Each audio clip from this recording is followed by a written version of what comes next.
Welcome to bird media. నేను మీ పవన్ కృష్ణమూర్తి. పంచధార్ల ఈ మైనింగ్కి సంబంధించి ఏం జరుగుతోంది ఏంటి అనేది ఆల్రెడీ 2 రోజుల నుంచి మాట్లాడుకుంటూనే ఉన్నాం.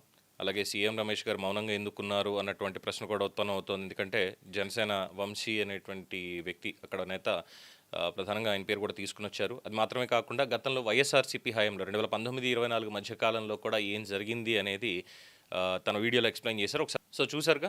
ఒకసారి దీని మీద ప్రజాప్రతినిధులు ఏమనుకుంటున్నారు అనేటువంటిది ఒకసారి తెలుసుకునే ప్రయత్నం చేద్దాం. ఎందుకనంటే నిన్న గుడివాడ అమర్నాథ్ గారు, కరణ్ ధర్మశ్రీ గారు, అలాగే మిగతా వాళ్ళు కూడా అక్కడికి వెళ్ళి కాంగ్రెస్ పార్టీ నాయకులు చాలా పెద్ద ప్రొటెస్ట్ చేశారు. ఈవెన్ పబ్లిక్ దగ్గర నుంచి కూడా ఒక మంచి సపోర్ట్ అనేది వచ్చింది. నిజంగా అభినందించదగినటువంటి విషయమే అది. ఒకసారి వాళ్ళు ఏం మాట్లాడుకుంటున్నారు అనేది ఇక్కడ మనం ప్రయత్నం చేద్దాం.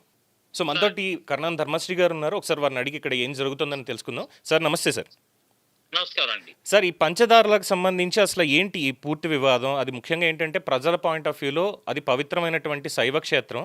దీంట్లో రాజకీయాలు కానీ ఇవి ఏమి ఉండకూడదు. దీని చుట్టూ అసలు ఎందుకు ఇంత వివాదం నడుస్తుంది? ఈ మైనింగ్ అనేది ఎందుకని చెప్పి ఆపలేకపోతున్నారు అన్నటువంటి ప్రశ్న భక్తుల నుంచి, ప్రజల నుంచి కూడా వస్తుంది సార్. దాని మీద మీరేమంటారు? నేను ముందుగా ఇక్కడ బర్డ్ మీడియా వాళ్ళందరూ కూడా ప్రత్యేకమైన ధన్యవాదాలు ప్రేక్షకులకి అందరికీ. ఈరోజు ముందుగా నేను మిమ్మల్ని విన్నవించుకునేది, కోరుకునేది ఏంటంటే, దయచేసి నేను మాట్లాడే మాట రాజకీయ ప్రయోజనం ఆశించి కానీ, రాజకీయ కోణంతో కానీ చెప్తున్నటువంటి మాట కాదు ఈ మాట. ఎందుకంటే పవిత్రమైనటువంటి పుణ్యక్షేత్రం అయినటువంటి పంచదారుల అనేది పంచదారలు 5 దారలు సజీవంగా కొన్ని వేల సంవత్సరాల నుంచి, వందల సంవత్సరాల నుంచి పవిత్ర జలం 5 కాణాల్లోంచి 5 సింహబుర్రలు లాంటివి ఉంటాయండి. 5 నుంచి వస్తుంటది. ఆ కంటిన్యూ జలపాతం అలా పారుతుంటది. దానికి ఎండ లేదు. అనావృష్టి ఉండేటప్పుడు కూడా, రాష్ట్రంలో 7 సంవత్సరాలు వర్షాలు పడక అనావృష్టి ఉండేటప్పుడు కూడా ఈ రోజు కూడా పుష్కలంగా నీరు వస్తుండేది. దానికి దిగువన ఆయకట్టు కూడా సుమారు 1500 ఎకరాల ఆయకట్టు కూడా ఉంది. అయితే ఇక్కడ మా ప్రాంతంలో ఉత్తరాంధ్రకు సంబంధించినటువంటి వాళ్ళు కానీ, ఈ ఇంక్లూడింగ్ అక్కడ ఈస్ట్ గోదావరి, యలమంచిలి అనేది ఈస్ట్ గోదావరికి దగ్గరలో ఉంటుంది కాబట్టి ఉమ్మడి ఈస్ట్ గోదావరి జిల్లా నుంచి కూడా ఇక్కడికి వచ్చి పవిత్ర స్నానం కార్తీక మాసంలో కానీ, లేదు అంటే శివరాత్రి టైంలో కానీ ఎప్పుడు కూడా శైవ క్షేత్రం అయినటువంటి ఉమా ధర్మలింగేశ్వర స్వామి దేవాలయం, అది ఎప్పటి నుంచో సనాతన నుంచి ఉన్నటువంటి దేవాలయం. ఇంచుమించు 1200 సంవత్సరాల క్రితం నిర్మాణం చేసినటువంటి దేవాలయం. దానికి పూర్వం ఈ లింగ ప్రతిష్ఠ ఎట్లా జరిగిందంటే, సాక్షాత్తు శ్రీమన్ నారాయణుడు అయినటువంటి శ్రీకృష్ణుడు క్లియర్గా అప్పుడు పాండవులు అజ్ఞాతవాసంలో ఇక్కడ నడియాడినటువంటి పాండవుల కొండ ఈ పంచదారుల కొండ, ఫణిగిరి, పంచదారుల ఫణిగిరి. అది పామాకారంలో ఉంటది. ఇది నన్ను ఎలాగైతే శాశ్వపాన్పుపై ఎలాగా నన్ను కాపాడారో అట్లానే మీకు కూడా ఇది ఫణి అవతారం, అంటే పాము అవతారంలో ఉన్నటువంటి కొండ మీకు తలదాచుకోవడానికి ఉపయోగపడుతుంది. ఈ గుహలో మీరు ఉండండి. పాండవుల గుహ అక్కడ ఉన్నది. పురావస్తు శాఖ వాళ్ళకి కొన్ని ఆభరణాలు, వాహనాలు కూడా ద్రౌపది ధరించినటువంటి ఈ చెవిలో ఉన్నటువంటి బుట్టలు, ఇవన్నీ కూడా ఆభరణాలు కూడా దొరికాయి. అది పురావస్తు శాఖ అండర్లోనే ఉంది. ఆర్కియాలజీ డిపార్ట్మెంట్ వాళ్ళు కూడా దానికి ప్రొటెక్ట్ చేస్తూ కూడా కొంత ఫెన్సింగ్ కూడా వేసినటువంటి పరిస్థితి అనమాట. అయితే ఈ పవిత్రమైనటువంటి పుణ్యక్షేత్రాన్ని మేము కృష్ణా, గోదావరి, గంగా నది, యమున, సరస్వతి ఇలాగ భావించి ఈ ప్రాంతంలో ఉన్నటువంటి వాళ్ళు ఎవరైనా కాలం చేస్తే అక్కడే స్నానపానాదులు చేసుకుని పుణ్యస్నానం అయినట్టు ఉంటుందని చెప్పి సుదూరంగా రాజమండ్రి వెళ్ళి గోదావరిలో స్నానం చేసే అవకాశం లేక ఇక్కడే పవిత్ర స్నానాలు చేసుకుని ఆచరిస్తున్నటువంటి కార్యక్రమాన్ని వీళ్ళు అక్కడ ఉన్నటువంటి ఉమా ధర్మలింగేశ్వర స్వామి, అంటే ధర్మరాజు ప్రతిష్ఠ చేశారు కాబట్టి ధర్మలింగేశ్వర స్వామి అని పేరు. దాన్ని ఆ దేవాలయానికి ముప్పు వాటిల్లి చోళులు, చాళుక్యులు లిపి కూడా ఉంటది అక్కడ, లిపి రాసి అవన్నీ కూడా పాడు చేసి దాని దగ్గరలోనే పెద్ద మైనింగ్, పెద్ద సొరంగాలు తవ్వేశారు. నిజంగా అప్పుడు పాండవులు తలదాచుకోవడానికి సొరంగం లోపల ఎలా ఉంటుందో అలాగే ఇది ఏంటంటే ఒకే ఏరియా కాదు, సుమారు మొత్తం ఒక 50 ఎకరాల ప్లేస్ లో 2 పాయింట్ల దగ్గర ఒక దగ్గర ఏమో 25 ఎకరాల పైన, ఇంకో దగ్గర 25 ఎకరాల పైన. Survey number 1 Panchadarlakonda survey number 1 దగ్గరేమో Rithwik constructions and transport company. It is belongs to CM Ramesh Hmm. MP. ఆయన ట్రాన్స్పోర్ట్ కంపెనీ. అలా పిఏ అయినటువంటి విజయ్ కుమార్ నాయుడు పేరు మీద మైనింగ్ అలాట్మెంట్ చేసుకొని గత 3 మాసాల క్రితం. ట్రాన్స్పోర్ట్ ఏమో రిత్విక్ కన్స్ట్రక్షన్స్ అండ్ ట్రాన్స్పోర్ట్ పేరు మీద ఎంపీ గారి కదా ఎవరు అడ్డుకోరని ఇష్టారాజ్యంగా తూలికెళ్ళిపోయారు. Hmm. తూలికెళ్ళిపోయిన భూమి ఉపరితలం నుంచి కిందకి 80 అడుగులు డెప్త్కి వెళ్ళిపోయారు. సజీవంగా వస్తున్నటువంటి నదీ జలాలు ఏదైతే పంచదారుల నుండి నీరు వస్తుందో ఆ నీరు వచ్చే దగ్గర సేమ్ అదే నీరు అది రావడం వల్ల అక్కడ సన్నగిలిపోయింది. వచ్చే వాటర్ అక్కడికి డెప్త్కి వెళ్ళిపోవడం వల్ల అక్కడ 5 దారుల్లో రావాల్సింది ఇప్పుడు 3 దారులు వస్తున్నాయి. Hmm. 2 దారులు అయితే ఒకటైతే డెడ్ అయిపోయింది, ఇంకోటి చుక్క పడుతుంది. Hmm. అంటే కంప్లీట్ గా అక్కడ అయిపోయింది. దానికి దూరంగా మరొక సర్వే నెంబర్ 156/1 అది వై శ్రీనివాస్ పేరు మీద, లక్ష్మీ నరసింహ మినరల్స్ పేరు మీద సుందర్ విజయ్ కుమార్ అలాట్మెంట్ చేయించుకొని Hmm. అది అక్కడ కూడా తవ్వేసి శాసనసభ్యుడు జనసేన ప్రాతినిధ్యం వహిస్తున్నటువంటి ఎల్మెట్ల నియోజకవర్గ శాసనసభ్యుడు సుందర్ విజయ్ కుమార్ ఆయన ఏదో సుందరంగా తయారు చేస్తాడనుకుంటే ఆ పంచదారులకు ఉన్న గుండ్రంగా తయారు చేశాడు. మొత్తం మట్టి తీసేసి Hmm. మొత్తం గ్రావెల్ అంతా కూడా పట్టుకెళ్ళిపోయి అక్కడ అది ఒక పక్క అక్కడ మైనింగ్ చేశారు. Okay. ఇవన్నీ మేము కాదుకోలేదు, అక్కడ ఉన్నటువంటి ప్రజలు హరిపురం, వెంకటాపురం, పంచదార్ల, దారభోగాపురం, గొర్రె ధర్మవరం అంటే ధర్మరాజాలు అంటే ఆ ప్రాంతంలో నుండి వారిని గొర్రె ధర్మవరం. అలాగే ఆ గ్రామాలంతా ప్రజలు అందరూ ఎన్నో సార్లు ఆందోళన చేస్తున్నప్పుడు 7 మాసాల క్రితం నేను క్లియర్ గా అడిగాను ఎంఆర్ఓని. ఇప్పుడులాగా డెప్త్కి వెళ్ళలేదు.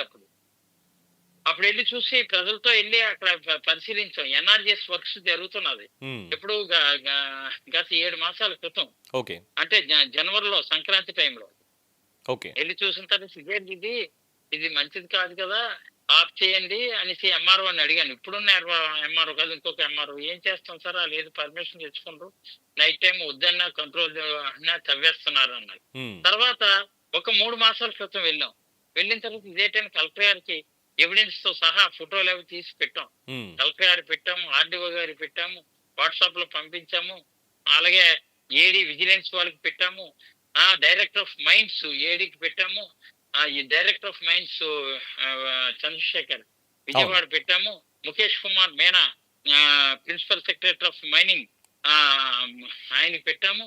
ఏది పెట్టినా ఎక్కడేసిన కొంగలు అక్కడే. కలెక్టర్ గారు మాత్రం చల్లగా నోటెడ్ అని మెసేజ్ మాత్రం నాకు పంపించి నోటు అక్కడే ఉంది. ఆ లోటు మొత్తం గ్రావెల్ తీసేయడం వల్ల పెద్ద లోటు ఏర్పడ్డది, Yes, పెద్ద గోతి ఏర్పడ్డది అక్కడ.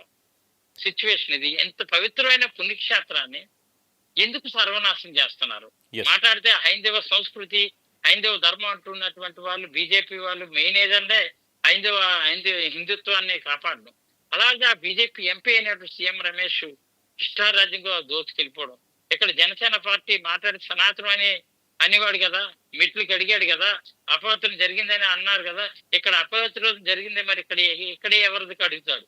Hmm. ఇక్కడ ఎవరికి అడుగుతారు? ఇమీడియట్ గా నిజంగా పవన్ కళ్యాణ్ చిత్తశుద్ధి ఉంటే ఆయా పార్టీ ప్రతినిధులు అందరూ వచ్చి ఆ ధర్మలింగేశ్వర స్వామికి అక్కడ నేలతో అభిషేకం చేసి పవిత్ర జలాలతో వాళ్ళు ఏమో ఇమీడియట్ గా శుద్ధి చేసుకుని, అయ్యో మా వాళ్ళు తప్పు చేశారు, ఇది తప్పుకి ఎట్టి పరిస్థితుల్లో ప్రాయశ్చిత్తంగా మేము మెట్లు కడుగుతున్నాం, గుడి కడుగుతున్నాం కడిగి ఆ చేసినటువంటి వాళ్ళు ఎవరో ఉన్నారో గ్రావెల్ ఎత్తుకెళ్ళిపోయినటువంటి వాళ్ళని అడిగి అక్కడ ఎట్టి పరిస్థితుల్లో ఆ జీవోలు రద్దు చేసి ఇది నో మైనింగ్ జోన్ కింద 32 కిలోమీటర్లు పరిధిలో ఉన్నటువంటి ఈ పంచదారుల పవిత్ర పుణ్య శైవ క్షేత్రమైనటువంటి పనిగిరి పర్వతానికి నో మైనింగ్ జోన్ కింద ఆ జీవో రిలీజ్ చేసి దీన్ని ఈ పవిత్రతను కాపాడడం కోసం ముందుకు వస్తే డెఫినెట్ గా అక్కడ ప్రజలు హర్షిస్తారు. నేను మా స్వస్థలమైనటువంటి నా జన్మస్థలమైనటువంటి మావిడాడు కొత్తూరు దగ్గర ప్రారంభం అవుతుంది ఈ కొండ. అవును సార్. నా గ్రామం నుంచి ప్రారంభమై కొండకర్ల వరకు కూడా విస్తరించి ఉంది. అవును. వయ్యా పంచదార్ల వెంకటాపురం, వెంకటాపురంతో పాటు అక్కడ ఉన్న గొర్రె ధర్మవరం, అలా అచ్యుతాపురం నుంచి మూసీపేట, చోడపల్లి, అలా కొండకర్ల, కొండకర్ల నుంచి అవతల గ్రామాలన్నీ చూసుకొని జగన్నాథపురం, నరేంద్రపురం, మల్లవరం, చెల్లోపాలెం, మడకపాలెం, అలాగే గోకువాడ, ఆ మూలలో ఉంటది అనమాట. ఆ మూలని మూలజంప, మూలకొత్తూరు, ఈ గ్రామాలన్నీ విస్తరించి ఉన్నటువంటి 3 మండలాలకి విస్తరించి ఉన్నటువంటి 32 కిలోమీటర్లు ఉన్నటువంటి పంచదార కొండని కాపాడాలని మా డిమాండ్. ఎస్. అయితే జనసేనకు సంబంధించిన వాళ్ళు గతంలో వైఎస్ఆర్సీపీ హయాంలో కూడా ఇక్కడ మైనింగ్ జరిగింది 25 ఎకరాల్లో అన్నటువంటిది వీడియోలతో సైతం కొంచెం చూపిస్తున్నారు సార్. మరి అదెంతవరకు వాస్తవం, దానికి సంబంధించి ఏమైనా చెప్పగలుగుతారా? ఏమండి, గతంలో జరిగిందో లేదో అప్పుడు నిజంగా కానీ ఇలా చిత్తశుద్ధి ఆ రోజే అడగాలి కదండి, ఆ రోజే అడ్డుకోవాలి కదండి, ఆ రోజే ప్రభుత్వంపై నిరసన వ్యక్తం చేయాలి కదండి. మరి ఆ రోజు వీళ్ళకి ఏం మూటలు అందాయా? నిజంగా ఆ రోజు జరిగి ఉంటే ఆ రోజు వీళ్ళకి ఏమైనా మూటల వల్ల నోరు మూసుకున్నారా? ఎందుకు జనసేన వాళ్ళు ఆ రోజు నోరు మూసుకున్నారండి? నిజంగా అదే నేనైతే అక్కడ ఉన్నటువంటిది జగనన్న కాలనీలకు సంబంధించినటువంటి లేఅవుట్ లెవెలింగ్ కి సంబంధించినటువంటిది ఏదైనా జరిగిందే కానీ ఎలా డెప్త్కి వెళ్ళిపోలేదే, అలా కొండ పైకి వెళ్ళిపోలేదే. ఎక్కడైతే లేఅవుట్ ఉందో లేఅవుట్ ఉంటే అలాగా, కానీ ఇప్పుడు అలా కాదే, మొత్తం 5.5 కిలోమీటర్లు అండి. అవును సార్. మీకు మా దగ్గర ఇక్కడ ఒక దుంప ఉంటుంది, దాన్ని మా సైడ్ ఉత్తరాంధ్ర భాషలో కరపెట్టల దుంప అంటారు. అవును సార్, తెలుసు. బాగా ఉడకబెట్టేస్తే ఆ దుంపని ఆ మధ్యకి ఈడిపోద్దండి అటు ఇటు. అవును అవును. అలాగా దుంపగా అలా పొడవుగా ఉన్నటువంటి ఫణిగిరి ఈడిపోయి 5.5 కిలోమీటర్లు పెచ్చు మొత్తం ఒక పక్కాసి లాగేసి 5,98,000 క్యూబిక్ మీటర్స్ గ్రావెల్ ని బార్క్ సంస్థకి ట్రాన్స్పోర్ట్ చేస్తారా? ఎంత ఎవరిచ్చారండి వీళ్ళకి అధికారం? ఎందుకండి, ఏంటండి డబ్బే పరమావధి. కొండను పిండి చేసి కొండని గుండు చేసి ఆ గుండుతో ఉన్నటువంటి గుండెనేమో వీళ్ళు కోట్లకు అమ్ముకొని బండరాల్లోకి తినేస్తుంటే వీళ్ళకి ఎక్కడ అరుగుతుందండి? రైట్. ఎక్కడ అడుగుతుంది? ఎంత తప్పండి ఇది. ఆ శైవుడు హరహర మహాదేవ శంభో శంకరుడు అన్నటువంటి ఆ ధర్మలింగేశ్వర స్వామి వీళ్ళపై డెఫినెట్ గా 3వ కన్ను కరిస్తే వీళ్ళు 3వ కన్ను తెరిచి కానీ చూసే రోజులు దగ్గరలో ఉన్నాయి సార్. భూస్థాపితం అయిపోతారు. రైట్. సో ఇప్పుడు నో మైనింగ్ జోన్ అనేది ప్రధాన డిమాండ్ కదా సార్? మా డిమాండ్ నో మైనింగ్ జోన్ కింద జీవో రిలీజ్ చేయాలి. ఓకే. ఎట్టి పరిస్థితుల్లో ఏదైతే ఇక్కడ గొయ్యలు తవ్వేసిన దాన్ని ఇమీడియట్ గా పూడ్చాలి. ఆ పంచదారుల జలాలు కాపాడుకోవడం కోసం పూర్తి చేసి మంచి ఇదిగా చేసి ఆ పవిత్రతను కాపాడాలి. మొత్తం ఈ కొండ ఈ చుట్టూ కూడా ఇప్పుడు ఏదైతే గ్రామాలు గోకోడ, మొలకొత్తూరు, మూలచెంప ఇవన్నీ ఏవైతే ఉన్నాయో ఇవన్నిటికీ కూడా ఇమీడియట్ గా మామిడాడు కొత్తూరు నుంచి పంచదార్ల భోగాపురం, దారభోగాపురం, హరిపురం, వెంకటాపురం, గొర్రె ధర్మవరం, అచ్యుతాపురం, కొండకర్ల, నరేంద్రపురం, మల్లవరం చుట్టూ ఉన్నటువంటిది ఒక గిరి ప్రదర్శన ఎప్పుడు కూడా చేస్తుంటాం కాబట్టి గిరి ప్రదర్శన పవిత్రంగా దాన్ని నో మైనింగ్ జోన్ కింద ప్రకటించి ఆధ్యాత్మిక కేంద్రంగా మలచాలి. ఆల్రెడీ ఆధ్యాత్మిక కేంద్రంగా ఉండే దాన్ని కాపాడే రీతిలో ప్రభుత్వం వెంటనే చర్యలు తీసుకోవాలి. ఇవే డిమాండ్ తో మనం ముందుకెళ్తున్నాం. అది ఎట్టి పరిస్థితుల్లో రేపు గజేంద్ర సింగ్ షెకావత్ సెంట్రల్ మినిస్టర్ గారి దగ్గర కూడా కలుస్తున్నాం. కలిసి అక్కడ ఉన్నటువంటి మా ఎంపీల ద్వారా కూడా ఒత్తిడి చేసిన సరే ఈ పవిత్రను కాపాడే వరకు మేము నిద్రపోము, వాళ్ళని నిద్రపోనివ్వం. ఆ జీవో రిలీజ్ అయ్యే వరకు మా పోరాటం మరింత ఉధృతం చేస్తాం. తప్పకుండా సార్. Thank you. మీ విలువైన సమయాన్ని మాకు అందించి అమూల్యమైన సమాచారం అందించినందుకు థ్యాంక్ యూ ధర్మశ్రీ గారు. డెఫినెట్గా ప్రభుత్వాన్ని ఇదే డిమాండ్ చేద్దాం సార్. Thank you. నమస్తే. సో చాలా విషయాలు చెప్పారండి ధర్మశ్రీ గారు, విన్నారు కదా అక్కడ ఉన్నటువంటిది. అయితే గతంలో జరిగిన దాని మీద అక్కడ జనసేన ఆరోపించింది, పవన్ కళ్యాణ్ గారు కూడా చెప్పడం జరిగింది, పంచదారులకు సంబంధించి మైనింగ్ ఎట్టి పరిస్థితులను జరగదు, అక్కడ ఆపేయాలి అని చెప్పి. బట్ అన్ఫార్చునేట్లీ మరి ఎవరు పర్మిషన్స్ ఇచ్చారో అక్కడ తహసీల్దార్ల మిగతా వాళ్ళ తెలియనటువంటి పరిస్థితి.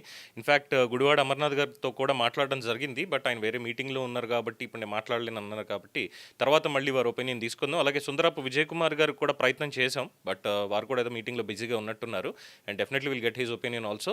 ఇది రాజకీయ పరంగానో ఒక పార్టీకి వ్యతిరేకంగానో ఆర్ఎల్స్ గవర్నమెంట్కి వ్యతిరేకంగానో అన్నటువంటి పాయింట్ కాదండి. అక్కడ జరుగుతున్నటువంటిది చాలా అన్యాయమైనటువంటి పరిస్థితి. 5 లక్షల పైచిలకు క్యూబిక్ మీటర్లు ఇప్పుడు చెప్తున్నారు కదా ధర్మశ్రీ గారు. ఇన్ఫ్యాక్ట్ విజువల్స్లో కూడా మాకు చాలా స్పష్టంగా కనిపిస్తోంది.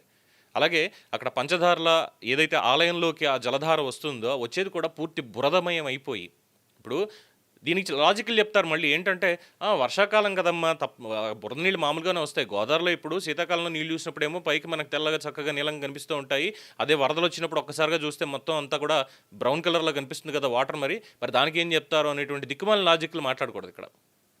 అక్కడ కొండలా ఉంటే స్వచ్ఛంగా నీరు ఫిల్టర్ అయ్యి ప్రాపర్గా అక్కడికి వస్తుంది, అక్కడ ఉన్నదంతా కూడా తవ్వేసి ఆ ఎర్రమట్టి కనిపిస్తూ ఉంటే ఆ బురదలోంచి వచ్చేటువంటిది బురద నీళ్ళు కాకపోతే ఏమవుతుంది? ఆల్రెడీ పంచధారలు అన్నారు, ఒకటి డెడ్ అయిపోయింది, ఇంకా ఉన్నవి 4, అందులో ఒకటి క్లోజ్ టు డెడ్, ఇంకా ఉన్నవి 3. అరే అది మన జాతి సంపద తరతరాల నుంచి కూడా కాపాడుకుంటూ ఈ తరానికి ఇచ్చారు మన పెద్దలు, మనం రేపటి తరాలకు వాటిని సంరక్షించి ఇవ్వాలి అనేటువంటి ఇంగిత జ్ఞానం అనేది కనీసం ఉండదా? అక్కడ మైనింగ్ పర్మిషన్ ఇచ్చిన వాళ్ళకి కానీ, తవ్వినటువంటి వాళ్ళకి కానీ, దాన్ని వాడుకున్నటువంటి వాళ్ళకి కానీ, ప్రభుత్వానికి దీని మీద కొన్ని కోట్ల రూపాయల ఆదాయం ఏమైనా వచ్చి ఉండొచ్చేమో, కేవలం కొద్దిగా. ఏం చేస్తారు దాంతో? పవన్ కళ్యాణ్ గారిని ఇక్కడ అడిగారు, దానికి ఆయన సమాధానం చెప్పాలి. బికాజ్ ఏంటంటే ఇప్పుడు ప్రక్షాళన ఏం చేస్తారు, అక్కడికి వెళ్ళి మెట్లుగా అడిగారు కదా, అప్పుడు మరి ఇప్పుడు ఎక్కడికి వచ్చి అడుగుతారు అంటూనే సొల్యూషన్ కూడా చెప్పారు. వచ్చి ఇక్కడ అభిషేకం చేసి స్వామివారికి క్షమాపణ చెప్పుకుని ఇంకోసారి ఇది ఎట్టి పరిస్థితుల్లో జరగదు అనేటువంటి చెప్తే ప్రజలందరూ కూడా స్వాగతిస్తారు అంటూ ధర్మశ్రీ గారు చెప్పినటువంటి మాట నిజంగా చాలా మంచిది. అది ఎవరు చేయాలి ఏంటి అనేది వాళ్ళు మాట్లాడుకున్న తర్వాత డిసైడ్ అవుతారు. ఇందులో ఎవరిని సపోర్ట్ చేయడమో ఎవరిని వ్యతిరేకించడమో కానీ కాదు. బట్ ఆ శైవ క్షేత్రం అనేటువంటిది మహాభారత కాలం నాటి నుంచి ఉన్నటువంటి శైవ క్షేత్రం, ఉమా ధర్మలింగేశ్వర స్వామి ధర్మరాజు చేత ప్రతిష్టాపన జరిగింది కాబట్టి, సో ఆ శైవ క్షేత్రాన్ని యథావిధిగా అలాగే ఉండాలి, దాని పవిత్రత కాపాడాలి, చుట్టుపక్కల పర్యావరణాన్ని కూడా ఖచ్చితంగా కాపాడి తీరాల్సిందే. దీని మీద కూడా మన పోరాటం ఎక్కడ ఆగదు. ప్రజల తరఫున, భక్తుల తరఫున ప్రభుత్వాన్ని డిమాండ్ చేసేది నో మైనింగ్ జోన్గా దీన్ని ప్రకటించాలి. అయితే దీనికి సంబంధించి కూడా ఒక చిన్నపాటి ప్రకటన వచ్చింది అన్నది కూడా తెలుస్తోంది. బట్ చేతులు కాక ఆకులు పట్టుకుని లాభం ఏంటి అని ఒక సామెత ఉంటుంది చూసారా మనకి, అలాగా నిన్న కొల్లు రవీంద్ర గారు ప్రెస్ మీట్ పెట్టి దీనికి సంబంధించి మాట్లాడారు. అయితే ఆయన మాట్లాడిన దాన్ని కూడా అనకాపల్లి జిల్లా పంచదార్ల ఆధ్యాత్మిక ప్రాంతాన్ని నో మైనింగ్ జోన్గా ప్రకటిస్తున్నట్టుగా జిల్లా ఇన్ఛార్జి మంత్రి కొల్లు రవీంద్ర తెలిపారు. సోమవారం కలెక్టరేట్లో సమావేశ మందిరంలో మాట్లాడారు. అక్కడ మైనింగ్ కోసం 2023లోనే దరఖాస్తు వచ్చాయని, మాజీ ఎమ్మెల్యే కనబాబురాజు గతంలో చేసిన తవ్వకాల వల్లే నేడు ఈ పరిస్థితి వచ్చిందంటూ ఆయన చెప్పారు. ఇక్కడ మినిస్టర్ గారు కూడా గుర్తుపెట్టుకోవాల్సింది ఏంటంటే, ఇక్కడ గతంలో కనబాబురాజు కూడా తవ్వారు, మరి వాళ్ళు తవ్వారు కదా అని ఇక్కడ ఉన్నటువంటి వాళ్ళు తవ్వుకుంటూ వెళ్తూ ఉంటే మరి దాన్ని ఏమనాలి? ఈ లక్ష్మీ నరసింహ మినరల్స్ అనేటువంటి కంపెనీకి పర్మిషన్లు ఎవరిచ్చారు? గత 7 నెలల క్రితం ఎవరిచ్చారు? ఈ గవర్నమెంటే కదా ఇచ్చింది.